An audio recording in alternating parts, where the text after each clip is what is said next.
നമസ്കാരം. തിരുവനന്തപുരം വഴി പാസ് ചെയ്യുന്ന നാഷണൽ ഹൈവേ കുറിച്ചിട്ട് എല്ലാവർക്കും ധാരണയുണ്ടാവും. അത് ഏകദേശം നമ്മൾ കൃത്യമായിട്ട് പറയുകയാണെന്നുണ്ടെങ്കിൽ നമ്മുടെ സിറ്റി ഏരിയയിൽ പൂർണ്ണമായിട്ടും നാഷണൽ ഹൈവേ കംപ്ലീറ്റഡ് ആയ ഒരു സ്ഥിതിയാണുള്ളത്. ഏകദേശം പറയുകയാണെന്നുണ്ടെങ്കിൽ ഈഞ്ചക്കൽ മുതൽ ഏകദേശം കഴക്കൂട്ടം വരെ പൂർണ്ണമായും, അതുപോലെ തന്നെ ഈഞ്ചക്കൽ മുതൽ നമ്മുടെ തമിഴ്നാട്ടിലേക്ക് എത്തുന്ന ഭാഗം വരെ കൃത്യമായ രീതിയിൽ നിങ്ങളിപ്പോൾ ഈ കാണുന്ന ഭാഗത്തെല്ലാം ഇതിൻ്റെ പണി പൂർത്തീകരിച്ചിട്ടുണ്ട്.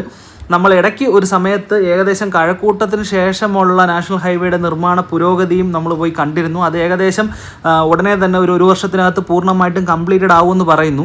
പക്ഷേ ഇന്ന് നമ്മൾ കവർ ചെയ്യാൻ പോകുന്നത് നമ്മുടെ തമിഴ്നാട് ഭാഗത്തേക്കുള്ള നാഷണൽ ഹൈവേയുടെ അവസ്ഥ എന്താണ്, അതായത് നമ്മുടെ കേരള തമിഴ്നാട് കണക്ടിവിറ്റി ഏതുവരെ ആയി എന്നുള്ളത് തന്നെയാണ്. ഇപ്പം നിങ്ങൾ ഈ കാണുന്ന ഭാഗം, ആ ബ്രിഡ്ജ് കാണുന്ന ഭാഗത്ത് വെച്ചിട്ടാണ് നമ്മുടെ പണി പൂർണ്ണമായിട്ടും പൂർത്തിയായിട്ടുള്ളത്. അതിനുശേഷമുള്ള നാഷണൽ ഹൈവേയുടെ പുരോഗതിയാണ് അറിയേണ്ടത്. എപ്പോഴും നമ്മുടെ നഗരത്തിൽ നിന്ന് ഏകദേശം ഒരു തമിഴ്നാട് കണക്ടിവിറ്റി എന്ന് പറയുന്നത് ഏറ്റവും അത്യാവശ്യമുള്ളൊരു ഘടകമാണ്. അങ്ങനെ നമ്മളിപ്പോൾ എത്തിയിരിക്കുന്നത് മാർത്താണ്ഡം ഭാഗത്താണ്. നമുക്ക് കൃത്യമായ രീതിയിൽ എല്ലാ സ്ഥലത്തു നിന്നുള്ള കാഴ്ചകൾ കവർ ചെയ്യുന്നതിന് ഒരുപാട് സാങ്കേതിക തടസ്സങ്ങളുണ്ട്. അതുകൊണ്ട് തന്നെ സ്പ്ലിറ്റ് ചെയ്ത് പല ഭാഗത്തു നിന്നുള്ള വിഷ്വൽസാണ് ഇന്ന് നിങ്ങൾ ഈ കണ്ട് മനസ്സിലാക്കാനായിട്ട് പോകുന്നത്.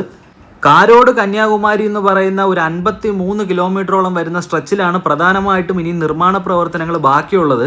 ഈ ഒരു സ്ട്രെച്ച് കംപ്ലീറ്റ് ആയെങ്കിൽ മാത്രമേ നമുക്ക് കൃത്യമായിട്ട് പറഞ്ഞു കഴിഞ്ഞാൽ നമുക്ക് തമിഴ്നാട് കണക്ടിവിറ്റി ഈസി ആവും എന്ന് പറയാനായിട്ട് കഴിയൂ.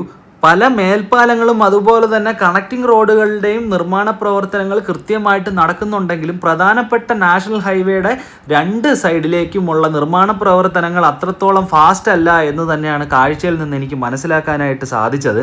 അതിനൊരു പ്രധാനപ്പെട്ട ഒരു ഘടകം എന്ന് പറയുന്നത് ആ സ്ഥലത്തിൻ്റെ ടെറൈനിലുണ്ടാവുന്ന നിർമ്മാണ ബുദ്ധിമുട്ടുകൾ തന്നെ ആയിരിക്കണം. പക്ഷേ എന്നിരുന്നാലും കേരള സ്ട്രെച്ച് വളരെയധികം ഫാസ്റ്റായിട്ട് നടക്കുമ്പോഴും തമിഴ്നാട് ഭാഗത്ത് കൃത്യമായ രീതിയിൽ നിർമ്മാണ പ്രവർത്തനങ്ങൾ നടക്കുന്നില്ല എന്ന് തന്നെ പറയണം.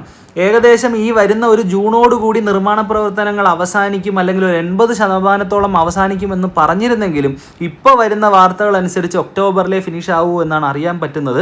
പക്ഷേ എന്നിരുന്നാലും അത് വീണ്ടും നീണ്ടുപോകാനുള്ളൊരു സാധ്യതയാണ് എനിക്ക് പ്രധാനമായിട്ടും തോന്നിയത്.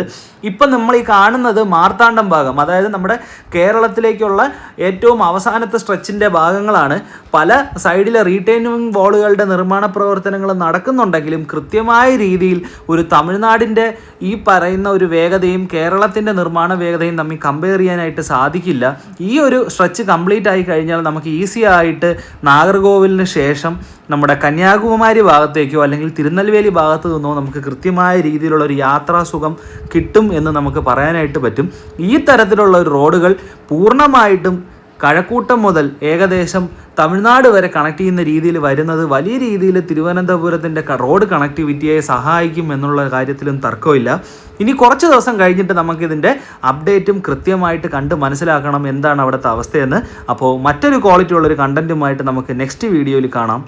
Thank you.